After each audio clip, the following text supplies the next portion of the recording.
Mais ça confirme bien que Kizaru semble être assez confiant pour régler le problème de lui-même, alors que c'est une alliance de 2 Yonko quand même. Oui, il allait gérer Kaido et Big Mom, bah oui. Ce rythme-là, on n'est plus dans le débat Akainu, on n'est plus dans le débat Amuro Yonko. On est dans le débat Amuro contre 2 ou 3 Yonko, à ce rythme-là. Vu qu'on en est là, vu qu'il était confiant pour gifler 2 Yonko et qu'apparemment, il aurait pu gifler 2 Yonko et leur équipage. Bon, on est dans un autre débat là, au final, hein. Et même les marines aux alentours dans le même chapitre spéculent que seuls les amiraux ou les grands corsaires peuvent arrêter l'alliance de ces 2 Yonko. J'espère que tu prendras en compte le fait que pour Garp, une alliance de 2 Yonko, c'est un désastre, hein. C'est une catastrophe, hein. Alors que si un Yonko égale un amiral, la marine vaut 4 équipages Yonko et donc une alliance de 2 Yonko, c'est pas grand chose. J'espère que tu vas le mentionner, ça, hein. Attention, ça va spoiler, donc va à ce timecode. Non, il ne l'a pas mentionné. Oh, attends. Non, me dis pas qu'il va parler d'Aramaki quand même. L'arrivée de Ryokuju. Ah, c'est une dinguerie. C'est une dinguerie. Après nous avoir parlé de Kobe qui est l'équivalent de Garp de l'époque, tu nous parles de l'infâme Aramaki, l'homme qui a justement terminé le débat. Les gars, je veux bien que vous ayez rien à manger, mais de là à utiliser le mec qui a fait en sorte que vous... C'était quand même une dinguerie quand même. Tous ceux qui avaient dit Aramaki niveau Yonko s'en fait chier dessus, hein. Sur Wano, C'était pas beau à voir, hein. l'amiral débarque et one-shot King et Queen. Septembre 2023. Septembre 2023. Chapitre 1053. Aramaki a one-shot King et Queen. Septembre 2023. Ils se vantent que les hommes de son rang ne peuvent se permettre de... Mais c'est le même qui est parti contre l'Alliance. Le même qui s'est fait chier dessus par Momo 8 ans. Le même qui s'est fait chier dessus par Shanks en Bluetooth. Septembre 2023, ça me parle de one-shot de King et Queen. Et donc il est pas niveau Yonko ce mec là, mais va au bout de ton raisonnement. Il vaut 2 Kaido. Même Kaido ne one-shot pas King et Queen. Ça n'existe pas. Ça n'existe pas. Kaido ne one-shot pas King et Queen. Ça n'existe pas. L'autre, c'est Lunaria. Lui, carrément, il a mis un coup de tête à Big Mom, il a fait dormir. Ça n'existe pas. Mais un petit peu de sérieux quand même. La prison, elle est sous l'autorité de l'Alliance. T'as Babanuki qui est sous le pouvoir de Tama. Il est là. Mais on veut me faire croire que ces mecs-là n'étaient pas prisonniers. D'être vaincus par des subordonnés de pirates. Donc en bref, selon lui, les commandants Yonko, c'est l'apéro quoi, l'échauffement. Et même à la fin... Oui, selon lui, un amiral fume un commandant de Yonko. Selon lui. Sauf que c'est le même mec qui partait contre une alliance et le même mec s'est fait chier dessus 2 fois. Momo 8 ans et Shanks. Septembre 2023, les mecs. Le chapitre, Aramaki, il semble confiant sur le fait qu'il peut ramener la tête de Monkey D. Luffy. Dans le chapitre... Mais c'est pour eux, c'est un argument de fou, ça. Il dit qu'il peut battre Luffy, donc c'est un argument de fou. On va devoir réutiliser les mots de notre cher Crocodile. Bon bah j'imagine que Crocodile peut écraser Mihawk. Œil de faucon, arrête ou je t'écrase. J'imagine qu'il peut l'écraser. Ah non, tu comprends pas, là, c'est pas pareil, c'est parce qu'en fait, c'est Mihawk. C'est pas pareil parce que c'est... C'est pas pareil parce que c'est Mihawk. C'est bien ce que je pensais. 1081, on a eu l'occasion de voir Kuzan à l'œuvre lors du flashback de sa rencontre avec Barbe Noire. Et il va nous montrer qu'il est capable de geler de nombreux de Wow, il a gelé Davis. Wow. ses commandants, comme Sandron Wolf, Katarina Devon, Vasco Shot, Avalo Pizarro et encore d'autres commandants. D'ailleurs, Et donc il est niveau Yonko. Il est niveau Yonko parce qu'il a gelé Davis. Ah ouais. Bizarre. Pourquoi n'a-t-il pas gelé Shiryu? Bizarre. Bizarre, c'est extrêmement louche. Il a gelé Davis, mais il a pas gelé le terrible Shiryu. que Barbe Noire lui fait face, il ne semble pas plus troublé. Davis, bah oui frérot, Davis. San Juan Wolf, c'est pas Shiryu. Shiryu c'est un commandant, l'autre c'est un vice-commandant. C'est l'équivalent d'un Tobiropo. C'est pas un Shiryu quand même, San Juan Wolf. Que... Les Yonko ils ont Davis. Bah oui, l'équivalent des Tobiropo. Mais tu débarques ou quoi frérot? Comment ça? ça de le voir. Pas de peur, pas de sueur, rien. C'est plutôt lui qui menace avec sa glace, et étant donné la puissance de Teach qu'avait déjà le niveau Yonko à l'époque, de par ses 2 fruits, cela prouve d'une énorme puissance de la part d'Aokiji. Enfin, même si nous n'avons pas des... Pas de peur, pas de sueur, rien. C'est plutôt lui qui menace avec sa glace, et étant donné la puissance de Teach qu'avait déjà... La menace c'est qui? Je comprends pas. D'autres commandants. D'ailleurs, lorsque Barbe Yo, t'es de mauvaise foi. Noire lui fait face, il ne semble pas plus troublé que ça de le voir. Pas de peur, pas de sueur, rien. C'est plutôt lui qui menace avec sa glace, et étant donné la puissance de Teach qu'avait déjà le niveau Yonko à l'époque, de par ses 2 fruits, cela prouve d'une... On parle du Barbe Noire qui voulait le recruter, hein, c'est ça, hein. On parle du Barbe Noire qui voulait recruter Aokiji et qui a donc réussi à le recruter. énorme puissance de la part d'Aokiji. Enfin, même si nous n'avons pas des... Moi je comprends pas l'argument. C'est un putain de commandant le mec. C'est un commandant de Yonko. C'est bon. C'est fini, c'est pas une alliance où il parle à Barbe Noire Non, c'est bon, c'est devenu un commandant. Y a plus de débat. C'est quoi ce foutoir? Des détails du combat, on a Aokiji est contre vous. Pourquoi ça tente de... Il est plus amiral, Aokiji, c'est terminé les mecs, il a changé de camp. Aux dernières nouvelles, il y a eu un mercato, hein. Regarde. de par ces deux fruits, cela prouve d'une énorme puissance de la part d'Aokiji. Enfin, même si Regarde. nous n'avons pas des détails du combat, Regarde. on a vu Ah bah, je rêve, vous l'a coupé. de par ces deux fruits, cela En bas, prouve c'est d'une écrit Vanaugure et cousine de l'équipage de Barbe Noire. C'est bon, c'est fini. C'est énorme un puissance pirate de la part maintenant. d'Aokiji. Il a chié sur Garp. Enfin, même si nous n'avons pas des détails du combat, on a vu Bah, il censure le bail ou quoi? Il a censuré. de par ces deux fruits, cela prouve d'une énorme Oh, la censure de fou. puissance de la part d'Aokiji. Enfin, même si Il nous veut pas n'avons mettre le truc en dessous. Augure et cousine de l'équipage de Barbe Noire, il veut pas le mettre. C'est en dessous, mais bizarre. Bon, on va lui laisser le bénéfice du doute. Il a pas fait exprès. Il a pas fait exprès, chut. pas des détails du combat, on a vu dans les mini-aventures qu'Aokiji a battu un commandant Bon, pareil, au bout d'un moment, ils sont deux. T'as l'autre qui peut téléporter. T'as pas vu le combat. de Yonko. Si je te montre la fin du combat Kaido contre Luffy, je te dis il a one shot.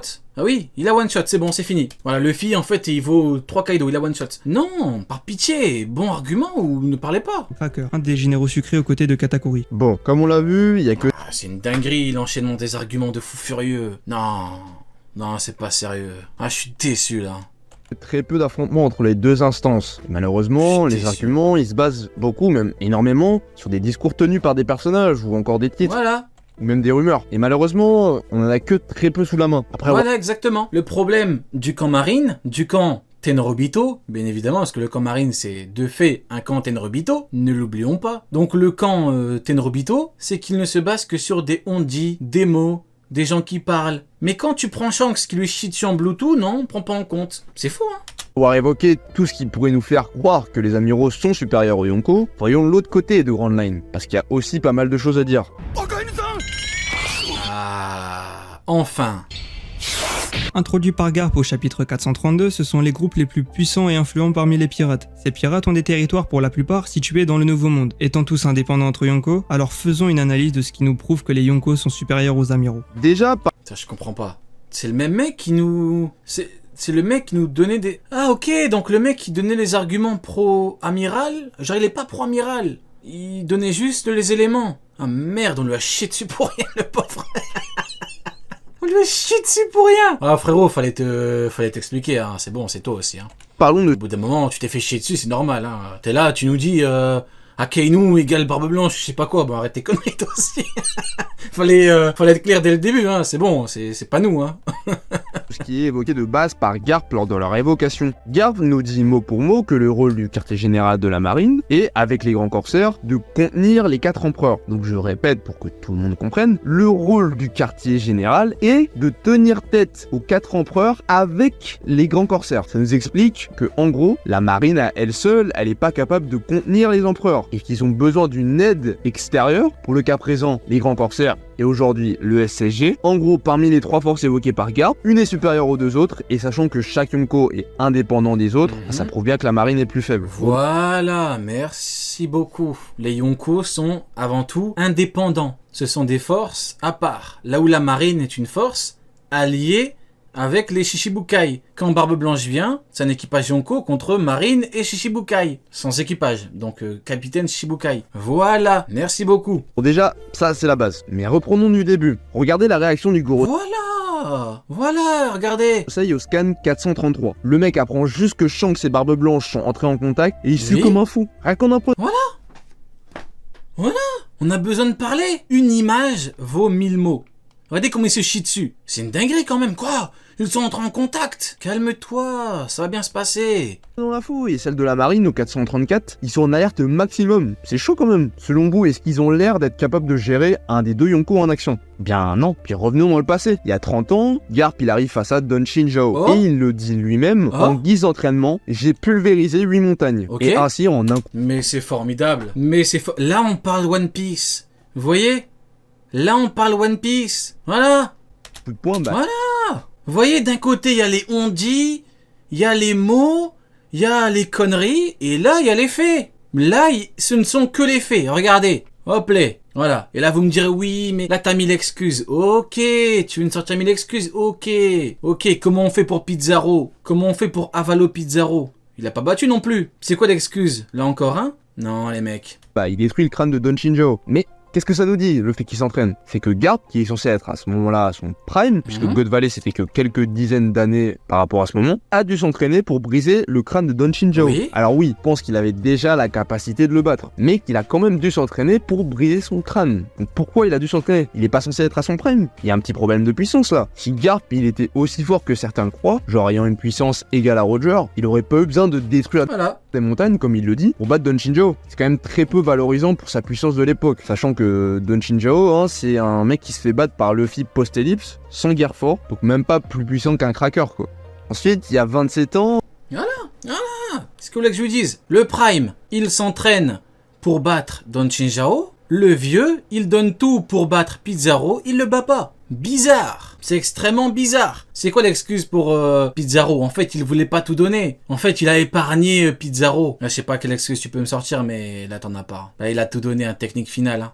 Galaxy Divide, hein, les mecs. Hein. Et si vous avez bien lu, c'est le chapitre 0, qui est bien canon, puisque écrit par l'auteur. Il nous montre une confrontation de Shiki contre Bizarre. Regardez comme c'est bizarre. Garp et Sengoku. Et malgré qu'on ne voit pas les détails du combat, on en voit les conséquences. Garp et Sengoku gagnent, et heureusement d'ailleurs, vu ce que disait Roger sur les deux compères, mais c'était pas un 1v1 non plus, hein. Je vous le redis différemment et vous allez comprendre. Il a fallu un Garp, donc un niveau amiral, plus un amiral pour battre Shiki, une personne qui peut minimum classer niveau Yonko ou second Yonko comme vous voulez, vu comment il a fait galérer Roger lors de la bataille d'Edward. Donc si Garp et Sengoku ils étaient capables de gérer le problème aisément, pourquoi ils ont eu besoin de s'y prendre à deux? Peut-être vous allez me dire pour éviter les dégâts. Alors oui, ok, je suis d'accord. Mais même à deux, Shiki a quand même détruit la moitié de Marineford. Donc là, on touche un problème. Comment Je pourrais dire non, mais la réponse est oui.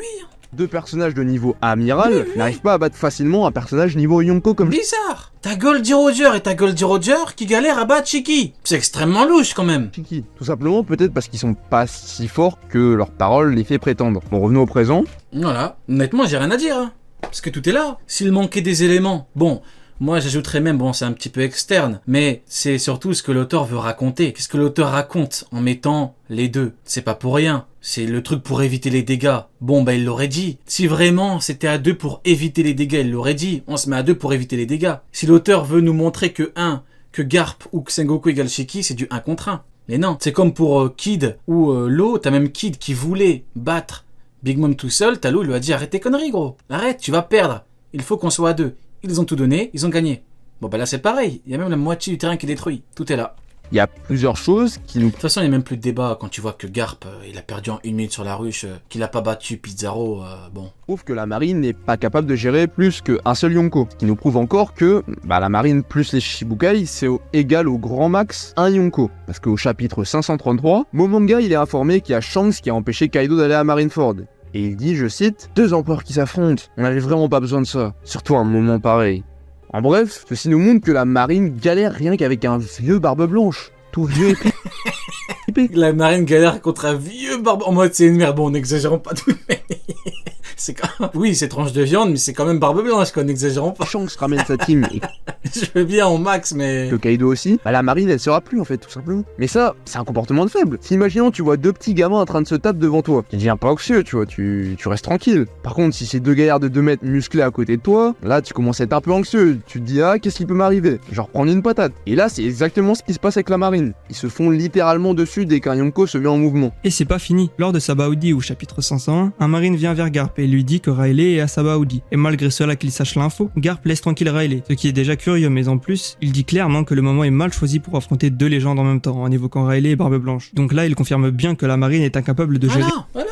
Tu veux vraiment qu'on gère Barbe Blanche et Rayleigh en même temps? Oui, comment il lui a chié sur le mec qui est venu lui parler. Il a dit on peut pas gérer les deux. Il a parlé au marine, il a dit en gros t'es un fou furieux. Alors que rien que Rayleigh, soi-disant, alors que rien que Garp est plus fort que Rayleigh. Rendez-vous compte, hein. On peut pas gérer les deux, mais juste moi, je peux aller le gifler. Les mecs, un petit peu de sérieux. Un petit peu... Garp pleure, regardez comment il pleure. Regardez comment il est effrayé à l'idée d'aller combattre Rayleigh. Non, un peu plus sérieusement. Non, mais tout est là. La marine... Non, c'est bon, les mecs, c'est fini. deux personnages niveau Yonko en même temps. Et des gens se disent encore que Akainu détruit les Yonko. Continuons sur Sabaody et Akainu détruit les Yonko. Lors de l'affrontement entre Silver Riley et Kizaru, entre le chapitre 511 et le chapitre 513, Riley rivalise largement avec Kizaru. Et rappelons que Riley veut seulement gagner du temps pour qu'il puisse s'enfuir, contrairement à Kizaru. Non, il rivalise pas. Il a dit, il me faut un plan pour te battre. Y a pas de rivaliser. Ça faut pas... Non, il me faut un plan pour t'arrêter, Rayleigh. Rayleigh vieux, je suis plus faible que toi. C'est ce qu'il lui a dit. Kizaru qui lui doit les éliminer. Il lui a dit, Rayleigh vieux, je suis plus faible que toi. C'est comme ça. Par rapport Ça sert à rien d'essayer de changer les propos. au crime effectué sur les dragons célestes. Et malgré le fait que Kizaru doit réussir sa mission, il n'arrive en aucun cas à atteindre les Mugiwara. Il n'arrive pas à dégager Riley qui gagne du temps. Même ne serait-ce que toucher Riley, il n'y arrive pas. Et ça, c'est chaud quand même. Revenons sur le cas marine. Dès lors que Akainu attaque au chapitre 554 pour briser l'iceberg de Joss, et du magma qui arrive vers Barbe Blanche, et carrément Barbe Blanche, il le prend pour son petit. Il dit carrément... On aime bien jouer avec le feu, hein. Comme s'il parlait à son petit cousin de 3 ans. Mais quel manque de respect. Bon allez, j'arrête le troll. Plus sérieusement, au 561, Après là, il veut juste chier sur la marine. on a déjà là, compris c'est- au fur et à mesure de la bataille